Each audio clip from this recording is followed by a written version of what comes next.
በኢትዮጵያ ኦርቶዶክስ ተዋሕዶ አማኞች ላይ በአርሲ የተጀመረው ጥቃት ተጠናክሮ ቀጥሏል። በርካቶች እየተገደሉ፣ እየተሰደዱ፣ እየተፈናቀሉ፣ እየታገቱ ነው። ትላንትና በምስራቅ አርሲ ጉና ወረዳ እና ምስራቅ አርሲ ዞን መርቲ ወረዳ በሁለቱ ወረዳዎች የሚገኙ ቀበሌዎች ላይ ግድያ ተፈጽመዋል። ከሟቾች መካከል አንድ መምህር ተስፋዬ ተሾመ ቶጋ እድሜ 42 የሆነ እንዲሁም ሟች ሚሚ ግርማ እድሜ 24 እና የሁለት ልጆች እናት ከተገደሉት መካከል ነው። ይህንን በተመለከተ የዓይን እማኝ ከስፍራው አግኝተን ነበርና ምስራቅ አርሲ ጉና ወረዳ ረኤ 40 ቀበሌ ልዩ ስሙ ጦሴ በሚባል ቦታ ትላንት ሰኔ 24 ቀን 2018 ዓ.ም ለ25 አጥቢያ ሁለት የኦርቶዶክስ ቤተክርስቲያን አማኞች መገደላቸውን ተሰምቷል። አንዱ መምህር በጥይት ተመቶ አምልጦ ሆስፒታል ገብቷል። 3 ኦርቶዶክሳውያን ታግተው መወሰዳቸውም ታውቋል። ይህንን በተመለከተ ከአካባቢው እማኝ አግኝተናል። ጤና ይስጥልኝ ወንድሜ፣ ምንድን ነው ትላንት ሰሞኑን የሆነው ነገር? የኢትዮጵያ ኦርቶዶክስ ተዋሕዶ ቤተክርስቲያን አማኞች እልቂት ተባብሶ መቀጠሉን የሚያሳይ መረጃ ደርሶን ነበር። እስቲ ያየኸውን የሰማኸውን ነገር ካለ አካፍለን። እንግዲህ ያው አንተም አንስተዋል። የአርሲ ጉዳይ በቀላሉ የሚቆም ፍጅት አይደለም። ምክንያቱም ፍጅቱ መዋቅራዊ፣ ስርዓታዊና ርዕዮተ ዓለማዊ ነው። በመንግስት መዋቅር የሚደገፍ ነው። ከዚህ በፊትም ያው መፈጸሙን ሁላችን የምናውቀው ነው። አሁንም ያው ነው ተባብሶ የቀጠለው። የሆነው ነገር ምንድን ነው ካልን ትላንትና ሌሊት ለዛሬ አጥቢያ ማለት ነው ለሰኔ 24 ለ25 አጥቢያ በጉና ወረዳ ሬ 40 ቀበሌ ላይ በኦርቶዶክሳውያን ላይ ጥቃት ተከፍቷል። የተቀናጀ ጥቃት ተከፍቶ ኦርቶዶክሳውያን ተገሏል፣ ሌሎች ታግቷል።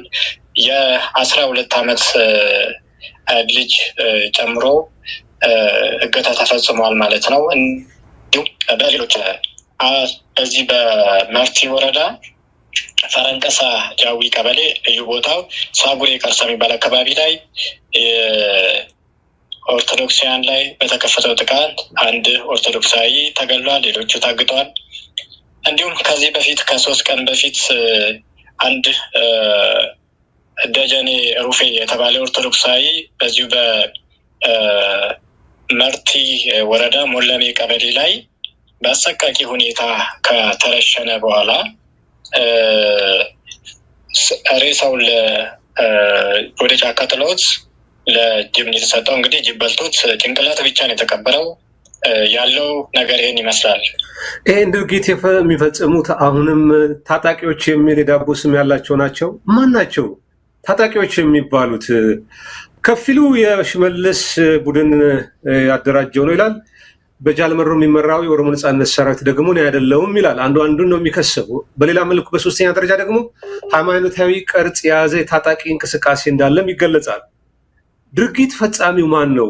እንግዲህ ብዙ አይነት ሀሳቦች ይቀርባሉ። እነዚህ ሀሳቦች የሚቀርቡት አንደኛ እልቂቱን ለመሸፋፈን የሚሄዱት፣ ሁለተኛ ደግሞ ራሳቸውን ከተጠያቂነት ለማስመለጥ የሚሸሹ ሰዎች ናቸው። ሶስተኛ በጉዳዩ ውስጥ ተሳታፊ የሆኑ ሰዎች ናቸው። የተለያዩ ሀሳቦችን የሚያመጡት ይህንን የሚፈጽሙት ቅድም መግቢያ ላይ ልገልጽልህ እንደሞከርኩት አንደኛ በመንግስት መዋቅር የሚፈጸም ነው ብያለሁ።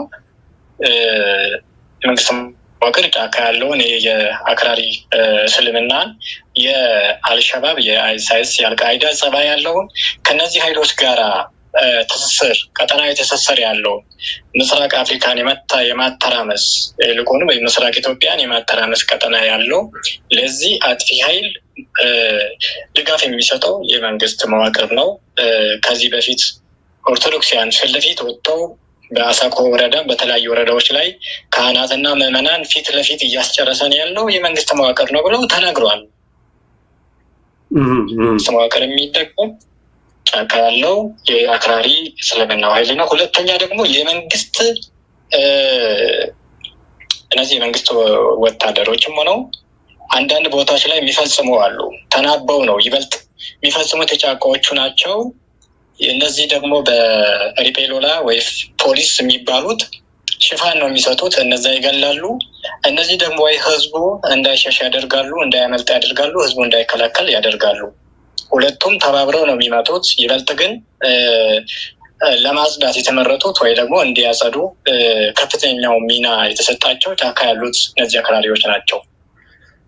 አንድ የደረሰን ፎቶ አለ ከትላንትና እልቂት ጋር በተያያዘ ሽመልስ ደረጀ ጉና ወረዳ አስተዳዳሪ፣ ኢንስፔክተር ሽመልስ ቶላ ጉና ወረዳ ፖሊስ አዛዥ፣ እንዲሁም ኑሮ ሀጂ የመርቲ ወረዳ አስተዳደርና የእርሻ ቢሮ ኃላፊ እነዚህ ከዚህ ጥቃት ወይም ከዚህ እልቂት ጀርባ እጃቸው አሉበት የተባሉ የመንግስት እንግዲህ ሰዎች ናቸው ማለት ይቻላል።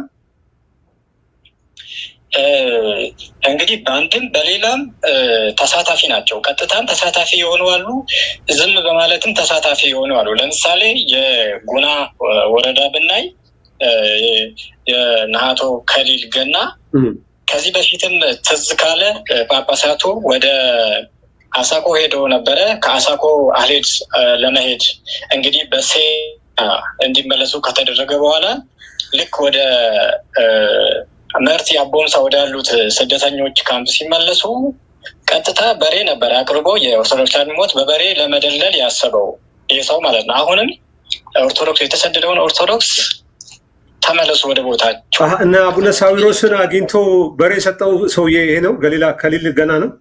አዎ ይሄኛው ሰውዬ ነው። እና አሁንም ቢሆን ያን ካደረገ በኋላ የሚገርም ነገር ያን ካደረገ በኋላ ለክርስቲያኖች ለተሰደዱ ኦርቶዶክሳውያን ሰጥተው ነበር ሄዱት። ነገር ግን ይሄ ሰውዬ ያንን በሬ ወስዶት ወደ በፊት ከመዘጋጃ ነበረ የወጣው በሬ ወደ መዘጋጃ ተመልሷል። ክርስቲያኖቹ ለምንድን ነው ለእኛ ጳጳሳቱ ለእኛ የሰጠውትን በሬ የምትወስዱት ሲሏቸው ምን ሆናችሁና ነው? እንደውም ተሰደናል በማለታችሁ ስማችንን አጥፍታችኋል፣ የወረዳውን ስም አጥፍታችኋል በማለት የወረዳ ቤተ ክህነቱን ኃላፊ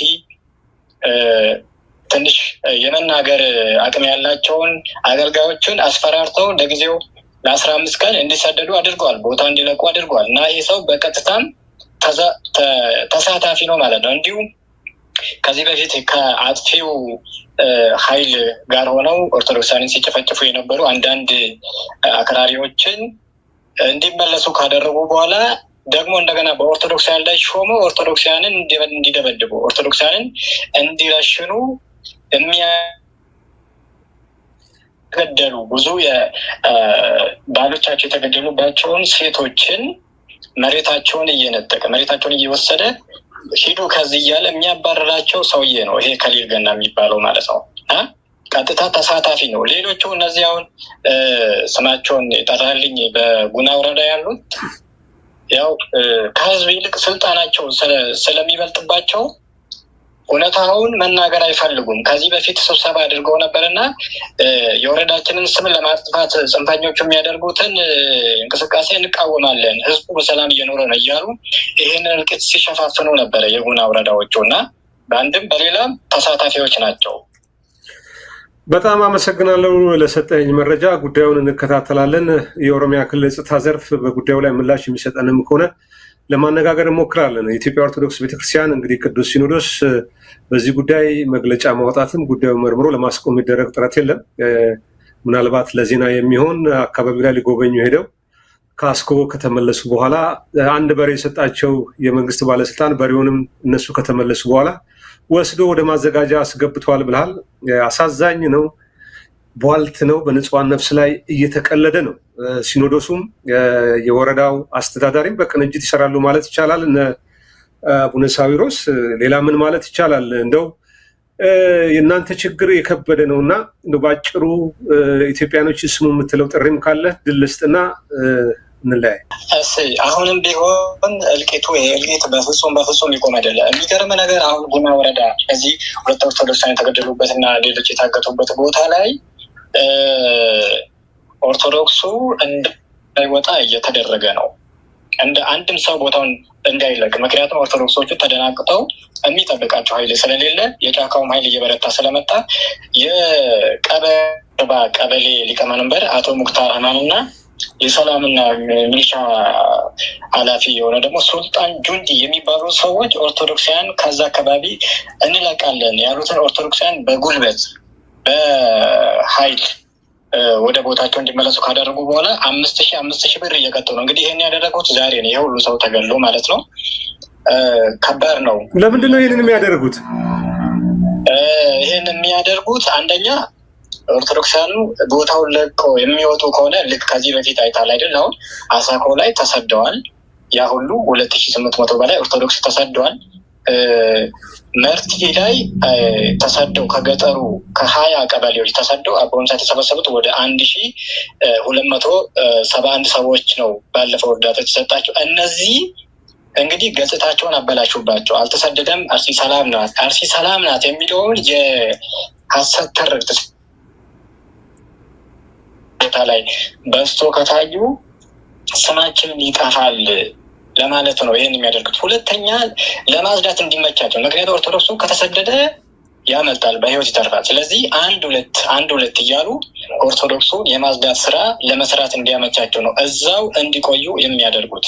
ስለዚህ ህዝባችን ይህንን እየተፈጸመብን ያለውን የዘር ማጥፋት ኦርቶዶክስን ከዚህ ቀጠና የማጽዳት እንዲያውቁልን ከዚህ በፊትም ያውቃል፣ ግን ይበልጥ ሁሉም ኢትዮጵያዊ የበኩሉን ድርሻ እንዲወጣ እኔ በበኩሌ መልዕክቴን አስተላልፋለሁ። ሲቀጥል ግን የሙስሊሙ ማህበረሰብ እስካሁን ብዙ አብሮ ኖሯል፣ ግን አሁንም ቢሆን የነቃ አይመስለኝም። ይሄ ነገር እያንዳንዱ እሳቱ ነገ ከእያንዳንዱ ቤት መግባቱ አይቀርም ብዬ አስባለሁ እና ሁሉም ያስብበት ነው የምለው። አመሰግናለሁ። እግዚአብሔር ይስጥልን። አመሰግናለሁ። መልካም